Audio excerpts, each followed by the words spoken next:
Welcome back to the Chad Hasty Show, News Talk 95.1 FM and 790 AM KFYO. Joining me on the phones right now, former Trump 2016 campaign manager. You've seen him from time to time on Fox News and making other media appearances. Corey Lewandowski, welcome to the Chad Hasty Show. How are you today? I'm doing great. Thanks for having me on today. Absolutely. Let's talk first about what the president announced yesterday. The president laying out a new plan for immigration in this nation.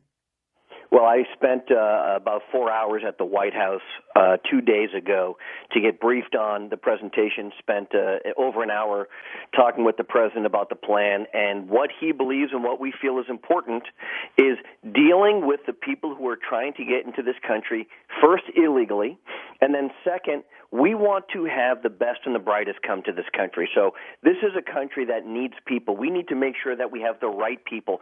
So there's really two parts of this immigration plan. First and foremost, let's make sure we're building the wall on the southern border. He believes that we're going to have about 450 or 460 miles of the new border fence built by the end of next year, which is the beginning of his promise to build that wall on the southern border. But then on top of that, we've had a broken immigration system, one which has rewarded individuals simply because their relatives are already in the country, and we're moving to a merit-based system so that if we need engineers or we need whatever that specific skill set is, those are the people who have the first opportunity to come here so that this country is benefiting. Right now, about 12% of the people that we bring into the country that are immigrants do so because of their skill sets. We're going to change that, and we're going to be up over 65%, which will be much more in line with what other countries are doing on merit-based immigration. So it's a fundamental shift to the immigration structure, and it's important that this country gets the very best people to come into it. Corey, you know, as you probably expected, Democrats have already come out against this. They've said this is a mean and awful idea. What I find hilarious about that is that so many of these same Democrats are the ones who say, well, we'll just flee to Canada, and we'll go to Canada if Trump wins election number one, and number two, then we'll go back to Canada again. None of them did. But Canada has this same type of system, correct? Canada has this system. Australia has this system. Japan has this system. A number of industrialized countries have this system because what they've looked at is the needs of their country as opposed to, look, we're the most generous country in the world when it comes to allowing immigrants to come in. We take over 1 million immigrants a year.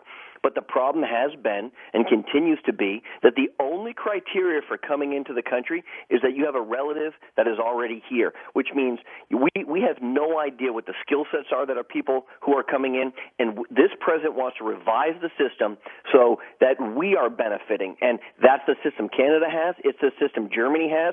It's the system many places have, actually. And so by taking our system, that only 12% of the people who are coming into the country are doing so because of a specific skill set, and inversing that and saying that the skills, whether it's an educational component, a specific skill that you have that we need in this country because we need skilled labor, that's the first and most important criteria. And then you add on to that your ability to understand English, to assimilate, to do all of those things. Those are the individuals that we're looking for. And this is the first time we have seen a significant proposal as it relates to immigration reform come out of an administration or out of Congress in a long time.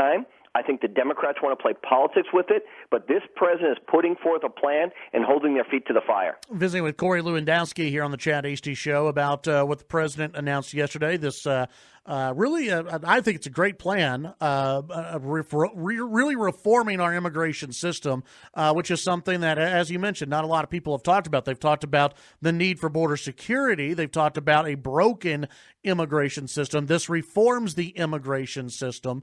When it comes to support on the right, how much support does the president have on this issue? Well, unfortunately, what's going to happen is the administration has been up to Capitol Hill briefing members of the U.S. Senate for the last 2 weeks on this to make sure that they understand exactly what's inside the bill. So, Mitch McConnell said he's going to look at this.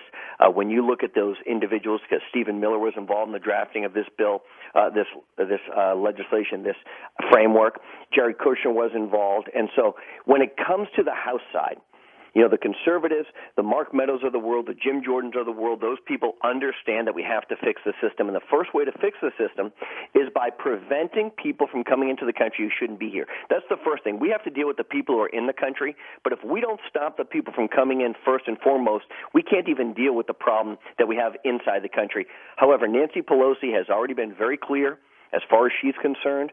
This is dead on arrival. There will be no vote on this. The Democrats want to continue to play politics with this because they have no true desire to reform the immigration system, because they believe that every immigrant that comes into this country is another Democratic voter, and that's how they're going to get another president elected, by continuing to allow people to come into the country either illegally or irresponsibly, and that's what this president has said he won't tolerate any longer. And Corey, and you briefly touched on it, the dealing with the folks who are already here illegally.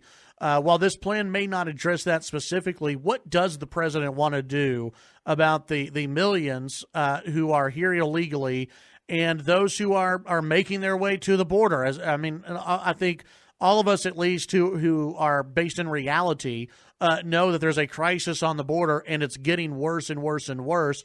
What is the president's plan moving forward if he had support in the House, with Speaker Pelosi or a different speaker? If he had support, what would be the plan there?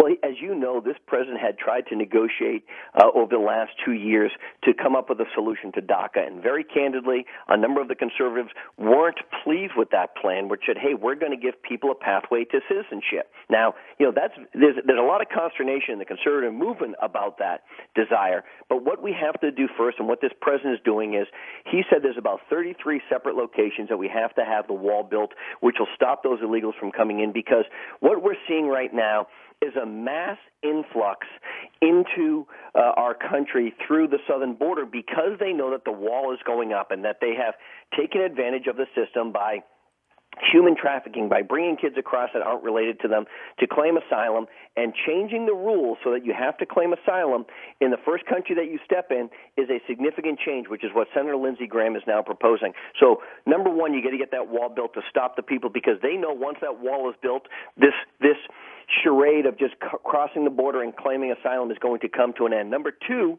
what the president said was, we don't know. We don't know if there's 5 million recipients of DACA in this country right now, if there's 10 million. Nobody can tell you within a million people, and that should scare us, that there are, if not 5, potentially 10, 11, 12, some people say as many as 15 million people who are in this country illegally. We have to come up with a solution to what that is. And maybe that solution is calling them out from the shadows, telling them that they have to follow the rules, they have to pay their back taxes, they have to be model citizens, or else they are out. And it doesn't mean that they become citizens, but there's a pathway to a green card, and they don't get to cut the line like anybody else, but there's a path to do that. The president tried to negotiate that deal 2 years ago. The Democrats had no interest in it because they'd rather play politics with this than actually solving the problem. Visiting with Corey Lewandowski. Corey, before I go, I know you have a piece out in The Hill today about why Joe Biden won't make it to the White House. Who do you think, when you look at this field of candidates for the Democrat socialists that are out there, who do you think presents the toughest test for the president's reelect? Well, I think it's two separate questions. I think the toughest test for the president's reelect would actually be Joe Biden. He is perceived by many as a moderate, someone who is a Scranton, Pennsylvania guy, even though he literally hasn't lived there in 65 years, just so we're clear. He's still perceived as that. When it comes to a general election, most people think that Joe Biden would have the best chance of defeating Donald Trump because he would put states back in play that others wouldn't. That being said, no one has reminded the American people of the failures of him to support women in his 36 years in the U.S. Senate or his 8 years as the vice president. No one has reminded them that he was the number 2 in charge of our country when this entire Russia hoax began and potentially knew about it. No one has reminded the American people that under his administration with Barack Obama, we were growing at 1.2 and 1.3%. We were losing jobs across the country. So I don't think Joe Biden can win the Democratic primary nomination. I still think it's Bernie Sanders to lose. Even the polls right now say that Joe has a double-digit lead. The first vote will not be cast in Iowa for another 8 months, and the progressives will come home, and I believe that they care more about their messaging of free for everybody as opposed to trying to beat Donald Trump. I think Bernie Sanders will be the Democratic nominee, and he will go down in the worst defeat since Ronald Reagan won his reelection in 1984. Yeah, let's hope so, Corey. Corey Lewandowski, the former 2016 Trump campaign manager. You also have a podcast, Deep in the Swamp, and we appreciate your time. Hopefully we can visit with you again in the near future. My pleasure. Thanks for having me. Absolutely. That's Corey Lewandowski here on the Chad Hasty Show.